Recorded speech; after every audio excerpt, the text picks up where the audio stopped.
Hello and welcome back to another edition of Big Red Huddle. Today is Sunday, March 17th. It is St. Patrick's Day. Appreciate y'all staying with us. We did not have an episode last week as I and the family were down south traveling over spring break. We hit a lot of different sites in Texas, including Dallas, San Antonio, South Padre Island. A really good time with the family, but we are back. What a week to be away. Don't have a formal agenda kind of written out today as, again, we're just getting back. Obviously, some big news last week with Trev Alberts taking the job, AD job at Texas A&M. We will hit on that. I've got some pretty strong opinions and on that topic. Nebraska basketball today is officially Selection Sunday for both the men and the women. We are or will be officially dancing for the first time in over or nearly a decade for the men.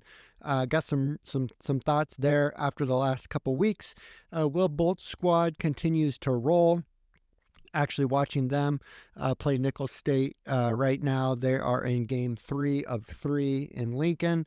But with that, let's huddle up and let's kick off. I want to start with Trev Alberts. So the news came out early Wednesday morning that it appeared he was trending towards taking the job at Texas A&M. It was pretty quiet throughout the late morning, early afternoon. Started to understand or get reports that he may be thinking about staying. I know behind the scenes there were, very specific individuals, powerful individuals within both the university and state connecting with Trev and trying to convince him to stay. Ultimately, the email came out late Wednesday afternoon around 4:30, 5 o'clock that he had officially accepted the job at Texas A&M. Now, I know the questions continue to come in as far as the why. And that, officially he's saying lack of leadership within the university, or more specifically appreciates the leadership that he's walking into at Texas A&M. Personally, from everything that I've heard behind the scenes and then even what's out there in public, I'm going to call a little bit of BS on that. Let's take a step back.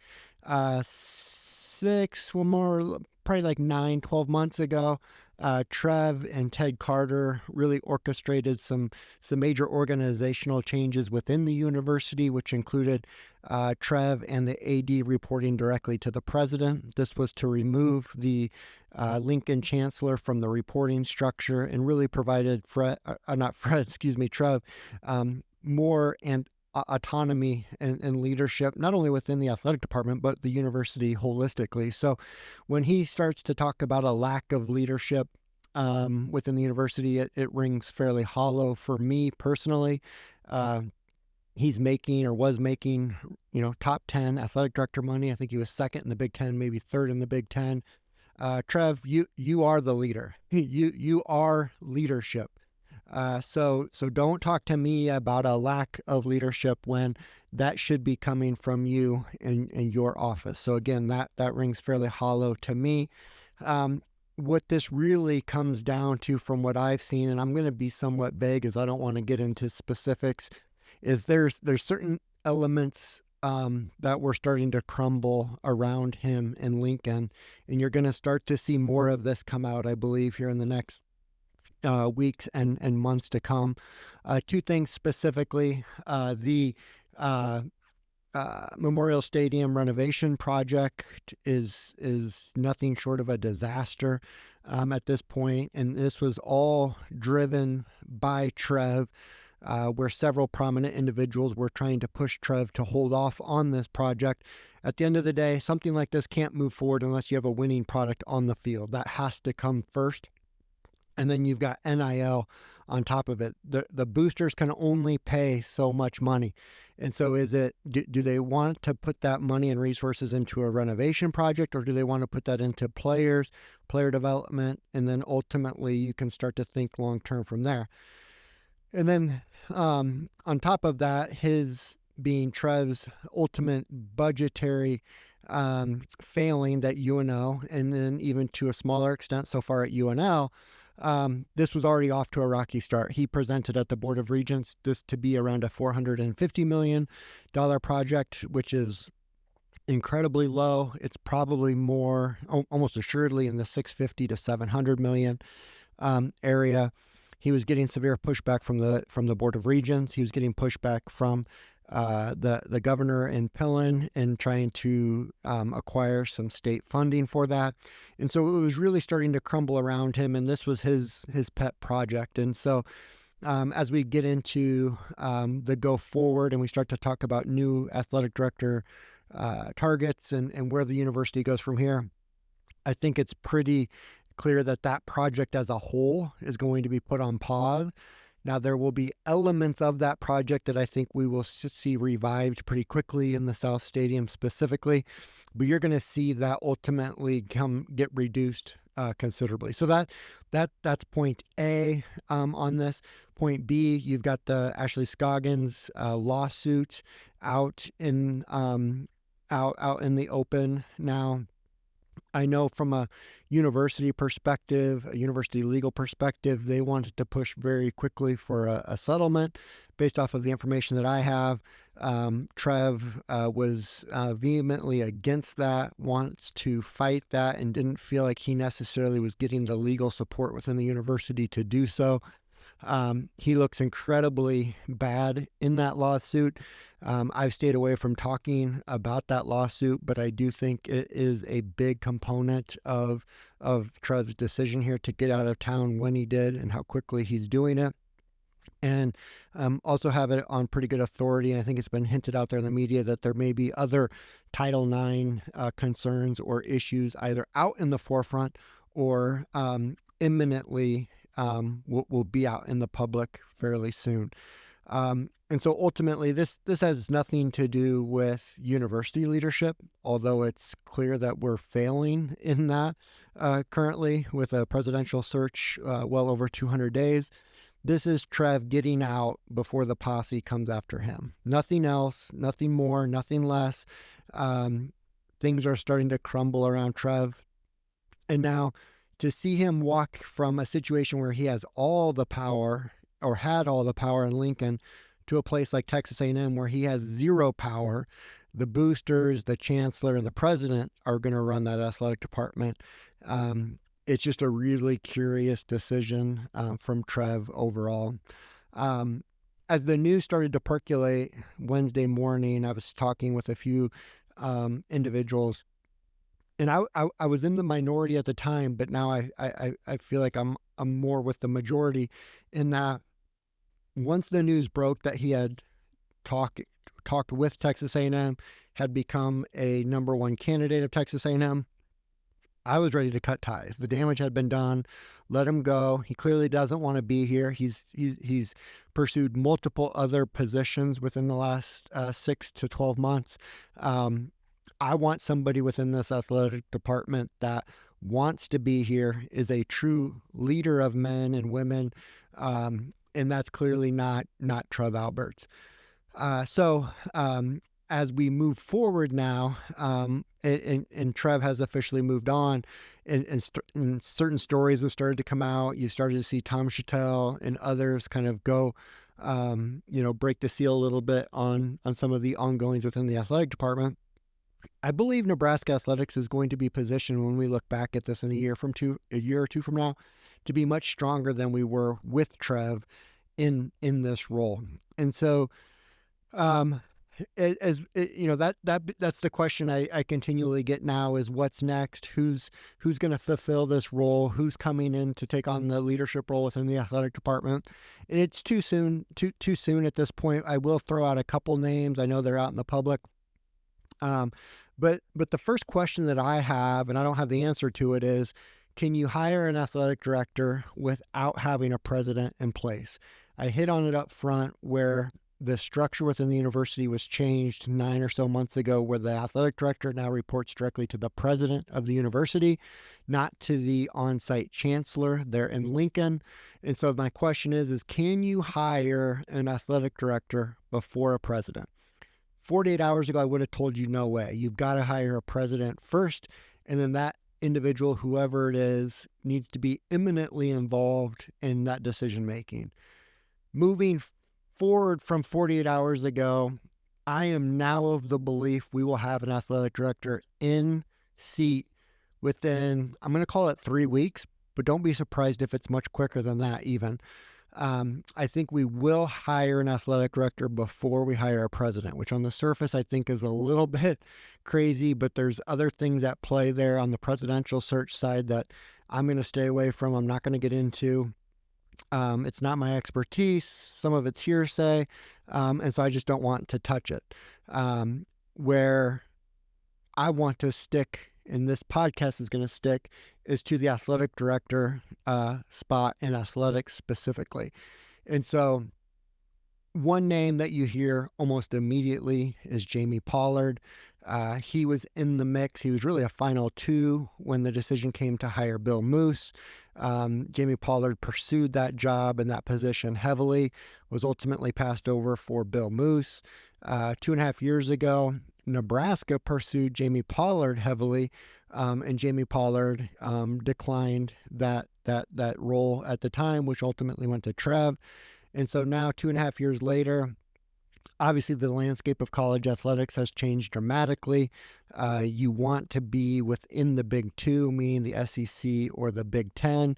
Does that reopen Jamie's interest in the role? I don't know. I have no insight on that. I am fairly certain that he's one of the top, we'll just call it 4 to 5 candidates. He will be talked to by the university within the next 24 or 48 hours if that hasn't occurred already. And so he's obviously a name to keep an eye on.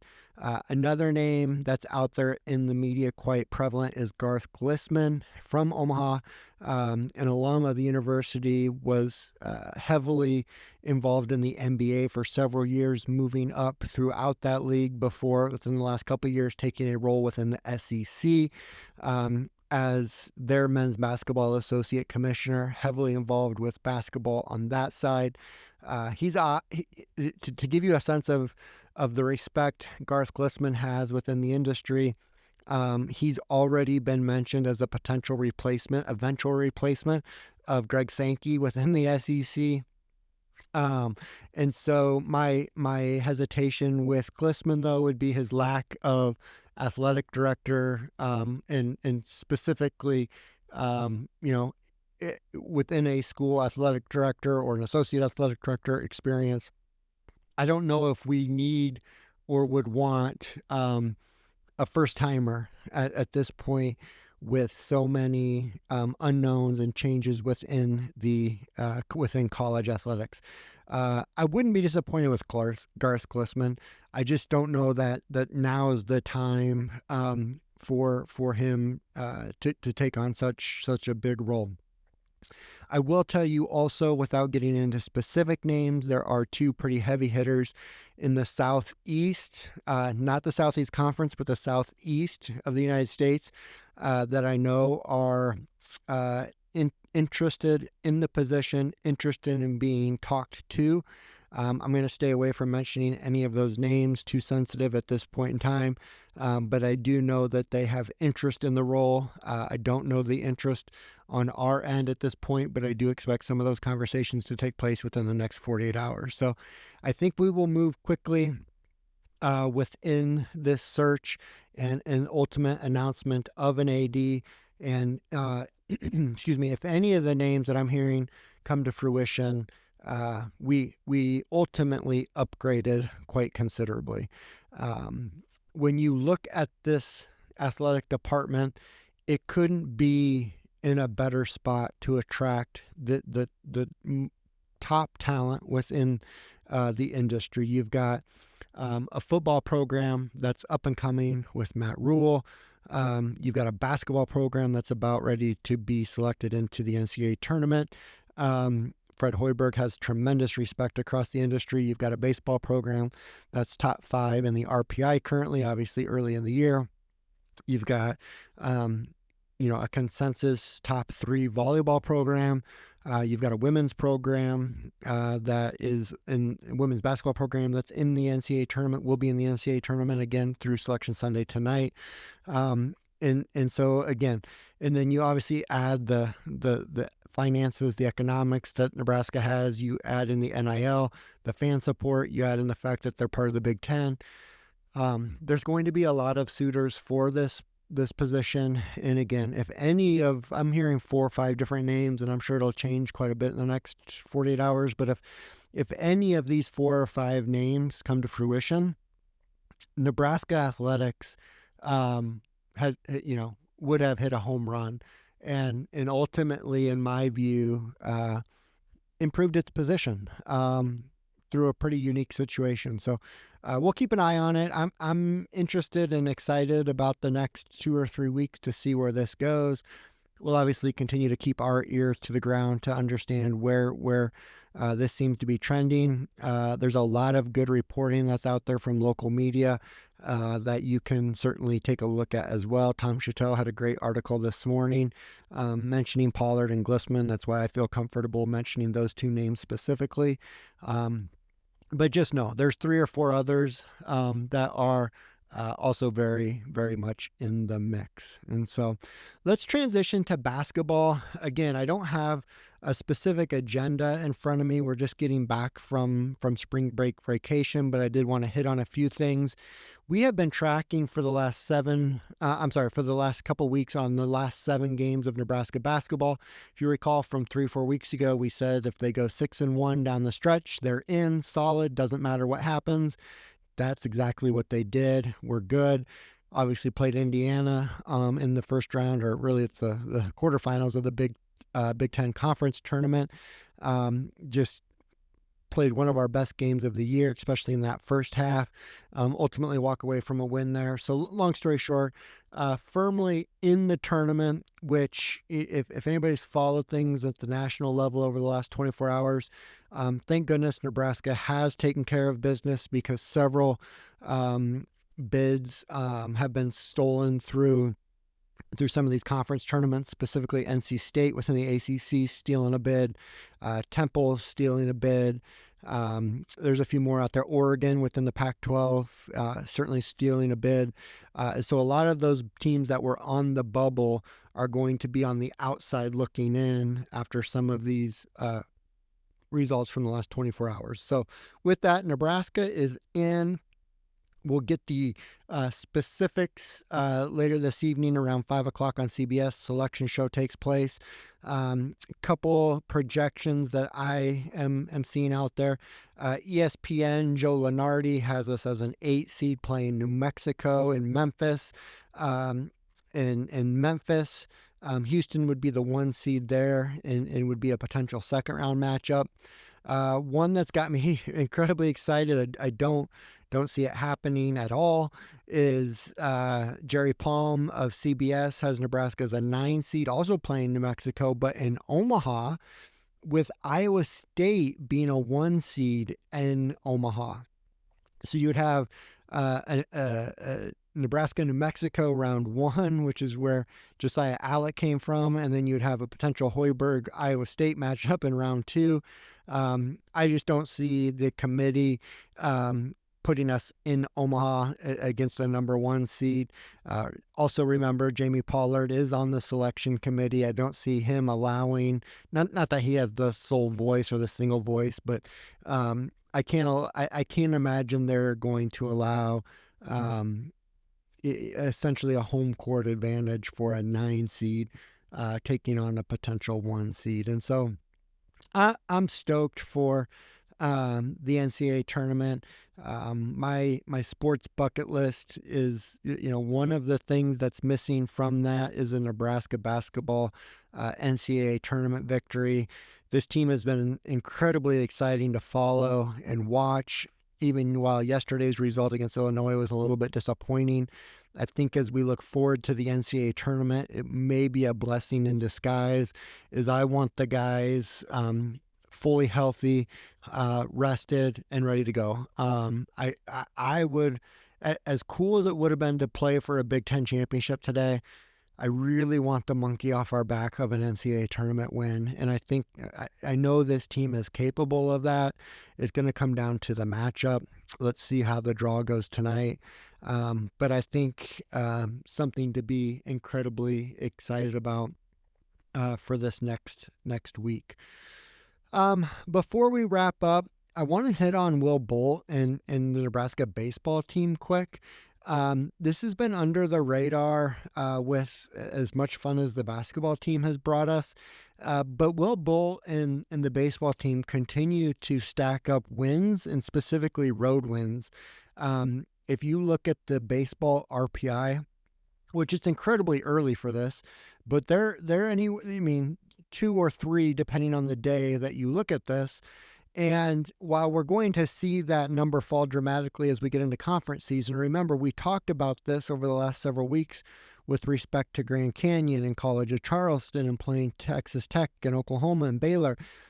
The problem for Nebraska last year wasn't conference play. It was out of conference play, just killing our RPI. This time last year we were in the hundreds, and we already knew that the only way to get a bid was to win the conference tournament.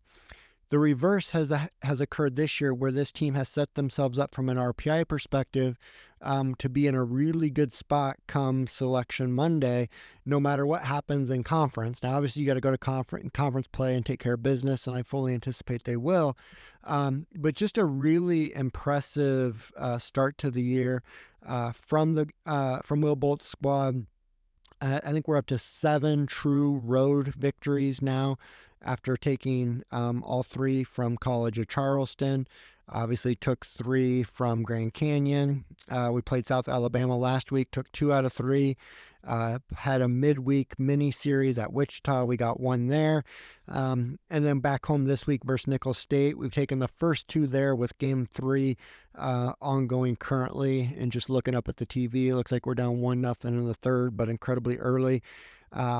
As you start to look at this team and break down this team, and obviously after the NCAA tournament, it'll start to get much more attention. Couldn't be more impressed with the job Rob Childress has done with the pitching staff. While we don't have necessarily the power and the bop of a Bryce Matthews and a Max Anderson from last year, that lineup is just stacked 1 through 9. Tons of 2-out base hits, 2-out RBIs coming from this team, late inning rallies. And so excited about this team going forward. We'll have 2 more midweek games this week with Omaha and North Dakota State coming to Haymarket Park. Next weekend will be New Mexico State, 3 more at home before we finally start to turn the page and get into conference play. In 2 weeks, we'll be in Evanston, Illinois at Northwestern, which will start to kick off Big Ten play then. So excited for the baseball team. Again, as you look at this athletic department holistically, it's a great time to be a Husker. The football team will kick off spring practice a week from now. We should hear from Matt Rule next week. I believe there's a press conference scheduled for Monday. I don't think that's been changed at this point, so it'll be interesting to hear from him, not only about spring football, this team, also his reaction to the departure of Trev Alberts. I know there are several individuals who've reached out with concern regarding Matt Rule and his response or potential response to Trev leaving. From everything I've heard, I'm not concerned at all. Matt is very happy in Lincoln. His parents have recently moved to the Omaha area. He is completely dug in, invested.